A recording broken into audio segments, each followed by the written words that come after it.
Système philosophique, système solaire, système bancaire, système politique, système d'éducation, système informatique, système, encore du système et toujours du système. Moi, j'en ai marre du système. Bonjour et bienvenue à tous dans cette nouvelle capsule vidéo de la physique-chimie en classe. Aujourd'hui, on parle de mouvement et plus particulièrement du système. Reprenons pour cela la situation présentée dans la vidéo précédente sur le référentiel, situation qui correspond à l'image qui s'affiche devant vous. Après avoir parlé donc du référentiel, maintenant il faut qu'on parle du système. Alors le système, qu'est-ce que c'est? Tout simplement, un système en physique, c'est un objet, à savoir un animal, une personne, une fusée, un vélo, etc., dont on étudie le mouvement.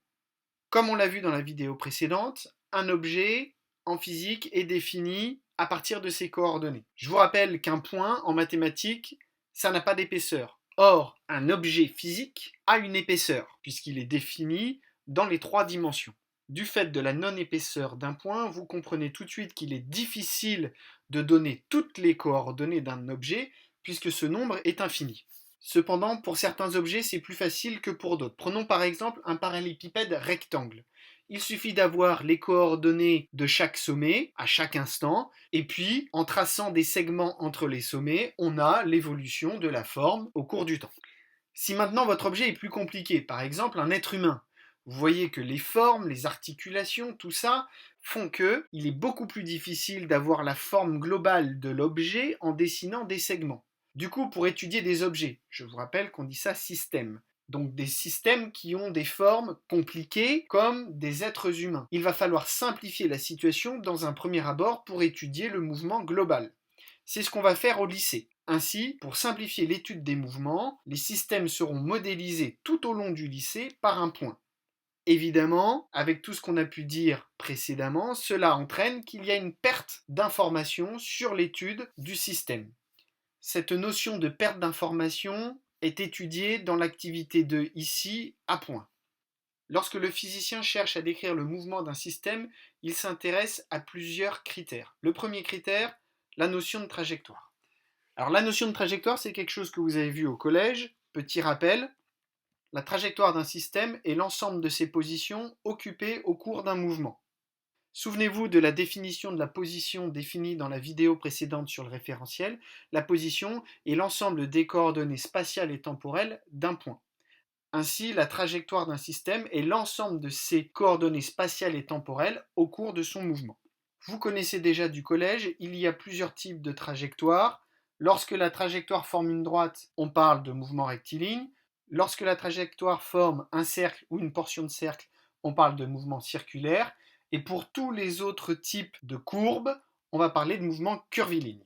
Le physicien utilise aussi d'autres paramètres pour décrire le mouvement d'un objet. Par rapport au collège, on va aller plus loin en seconde. On va utiliser des outils mathématiques qui vous ont été introduits en maths cette année, à savoir les vecteurs. En effet, les vecteurs sont des outils très pratiques pour décrire un mouvement du fait de leurs caractéristiques, direction, sens et norme, ou on peut dire aussi valeur.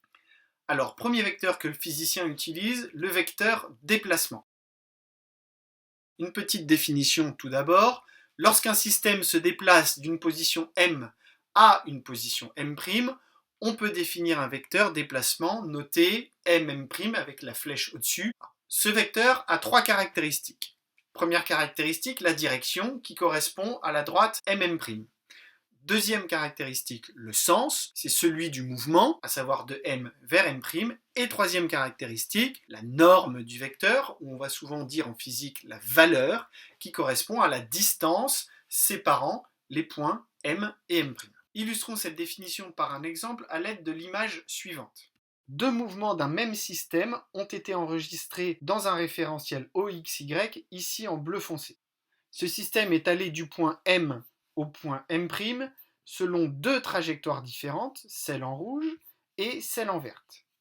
Si on trace le vecteur déplacement selon la définition précédente entre le point M et le point M', on obtient la droite ici en bleu clair, ou plutôt devrais-je dire le segment fléché ici en bleu clair, qui a pour direction cette droite-là, pour sens vers la droite en haut, et qui a pour valeur la longueur de ce segment, longueur que l'on peut définir grâce aux coordonnées spatiales des points M' sur l'axe X et sur l'axe Y et des coordonnées du point M sur les axes X et Y.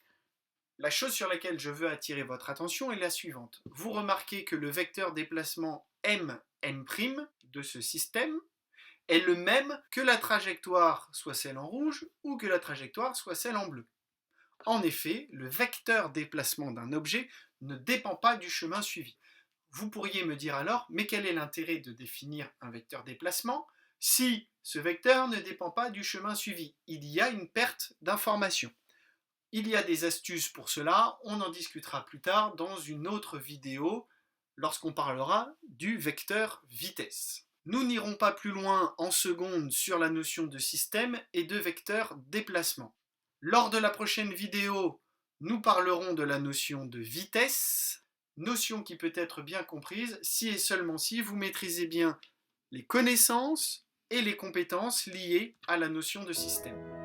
Pour cela, vous retrouverez sur le site internet de la physique-chimie en classe, à la page seconde, dans la rubrique concernant la séquence 9 au thème 2, mouvement et interaction, la capsule vidéo que vous êtes en train d'écouter, la présentation utilisée pour cette capsule vidéo, ainsi que le cours, le quiz, les activités, la correction et les exercices pour maîtriser toutes les compétences et les attendus. N'oubliez pas qu'un travail obstiné vient à bout de tout. Alors n'ayez pas peur des obstacles et recommencez autant de fois qu'il le faut. Prenez soin de vous et à bientôt.